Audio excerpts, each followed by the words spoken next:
Welcome back dito sa channel natin. Another day, another maulan na araw na naman. Andito ulit tayo sa Marikina River para mag-update sa iba't ibang flood control projects na ginagawa dito, pati na ang improvement ng river channel.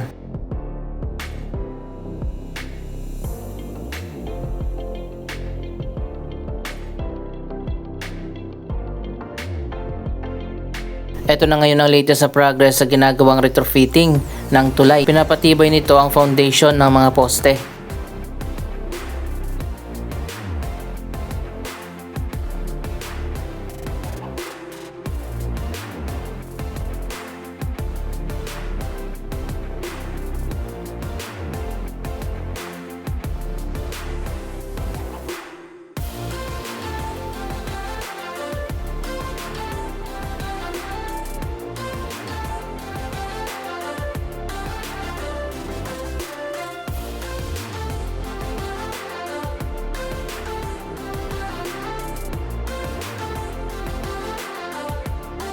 Tinanggal na pala dito yung barge na tawiran papunta dun sa kabila. Tag-ulan na pala kaya tumataas na ang tubig dito sa Marikina River.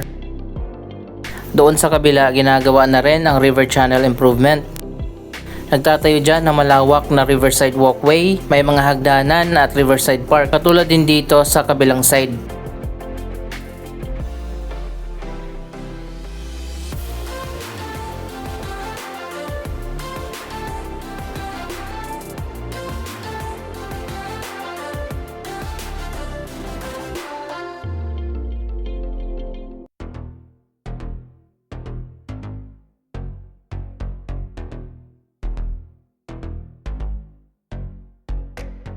Silipin natin kung hanggang saan na itong ginagawa na bagong Riverside Park.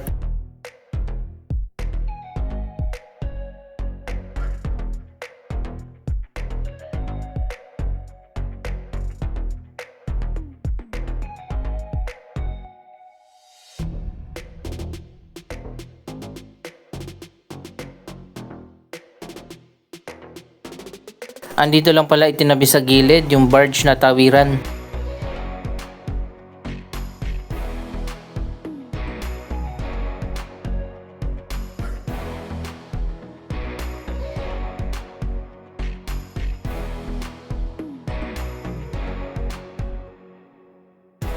Tingnan nyo guys, sobrang lawak ng walkway dito.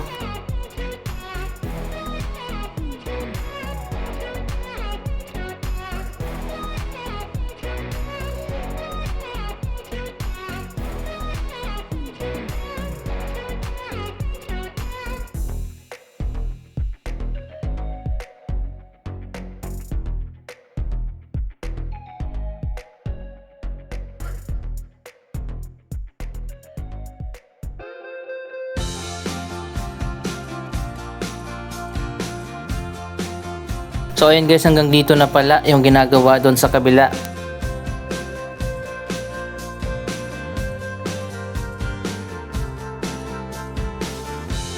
Mahaba pa yan, diretso pa yan hanggang doon sa may riverbanks.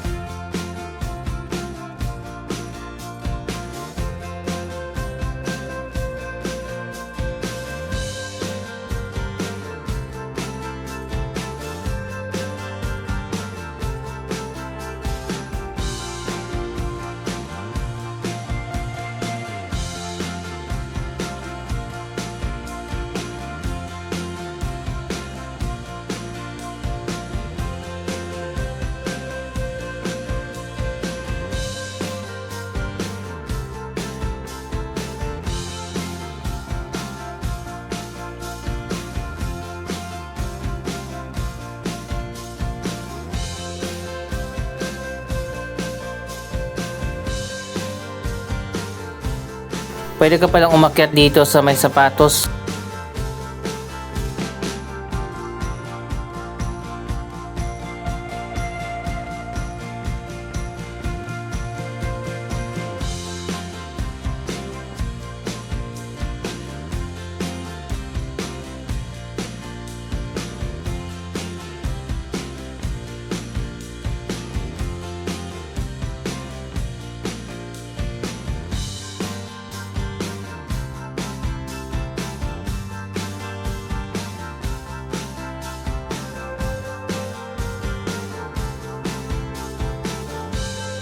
Ayun, tapos na pala yung ginawa ng mga bagong ramp at hagdanan.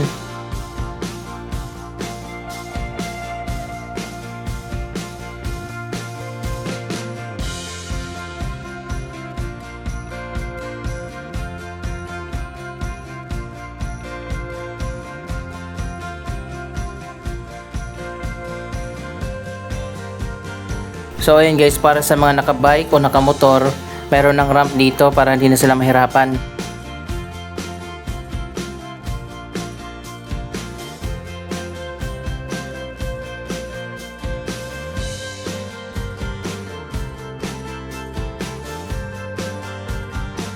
So dito naman iniba nila yung design.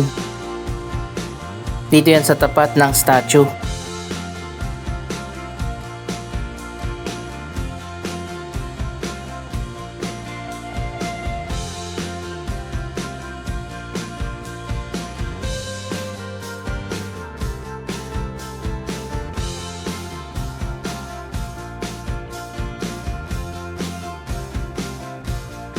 Tapos na rin pala ang ramp dito sa kabilang side.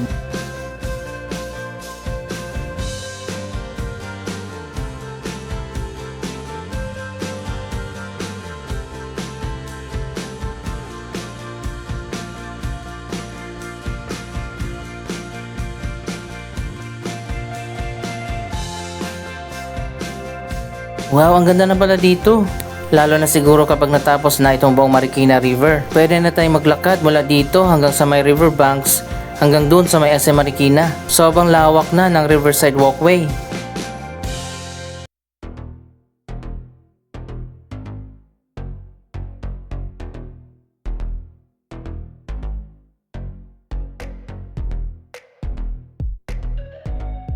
Hanggang dito na pala yung natapos na.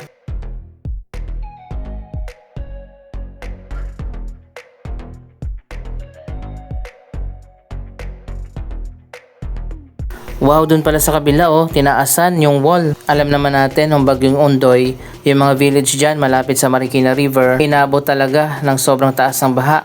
Umabot sa mga bubong nila. Kaya ngayon, ayan makikita nyo naman, sobrang taas na ng pader. Ito ay Japanese designed na flood control project.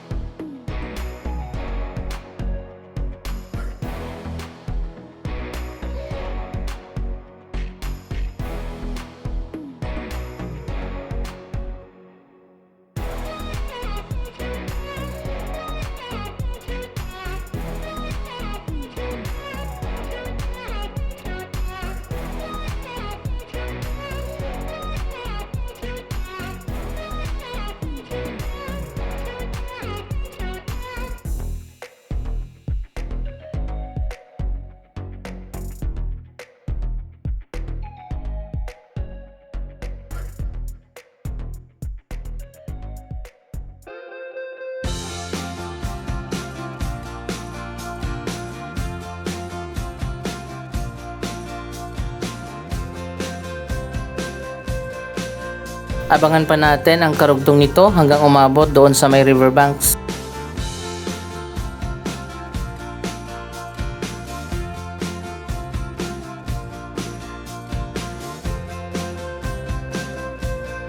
Ayan, paglikod dyan, riverbanks area na. Ginagawa na rin doon. Magsasalubong yung project papunta dito. Siyempre, pupunta din tayo sa may riverbanks.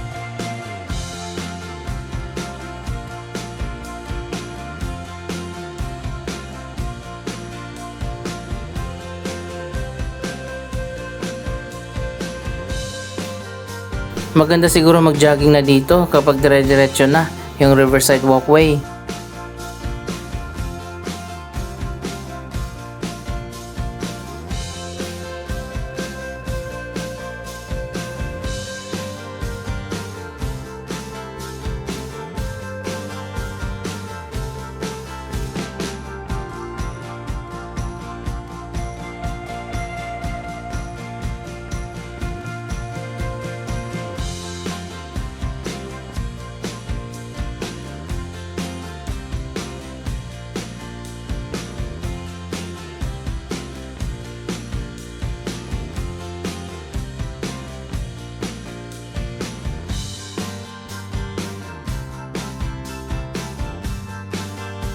Ayan, mukhang maganda at matibay talaga yung pagkagawa.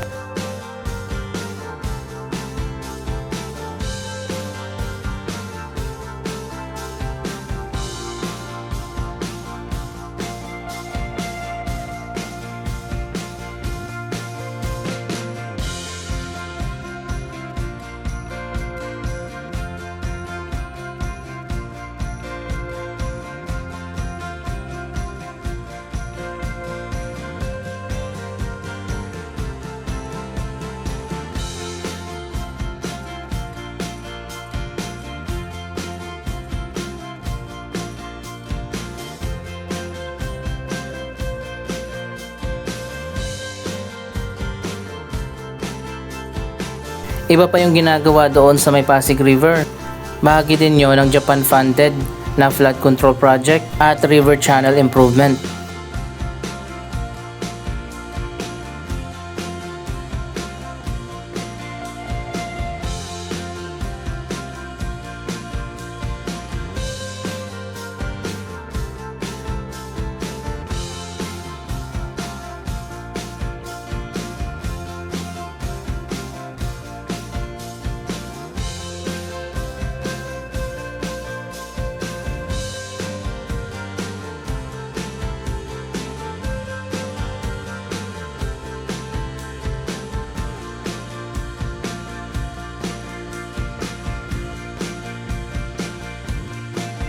Anyway, dito na tayo sa may riverbanks. Para sa mga di pa nakakaalam, dinimolish na yung amphitheater dito sa may riverside at ngayon ay tinaas na yung lupa.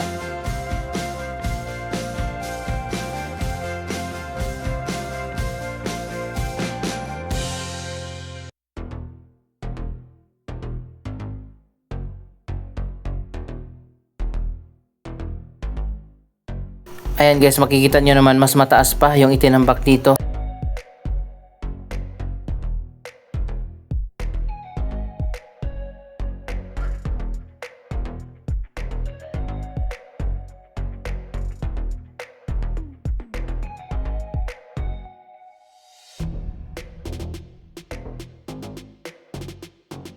Ano kayong gagawin dito? Abangan natin ang bagong design. Ayun, dito naman ngayon nagsimula na yung pagtatayo ng wall.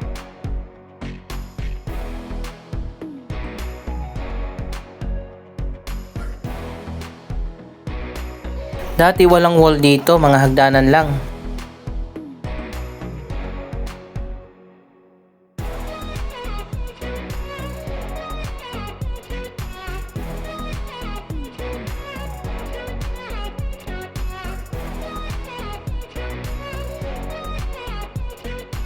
Tapos na dito sa kabilang side sa may SM.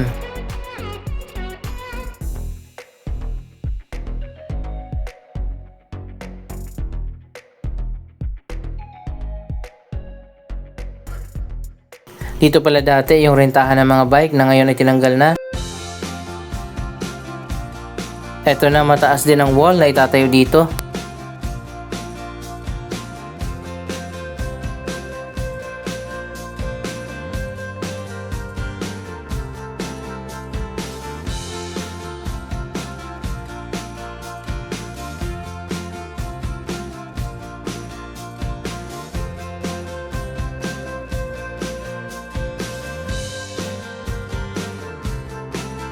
Magpapatuloy ang flood control project dito sa Marikina River. Ang pondo pala nito ay inutang natin mula sa bansang Japan. Ang JICA o Japan International Cooperation Agency ang nagpahiram ng pondo at Japanese din ang nagdisenyo ng proyektong ito.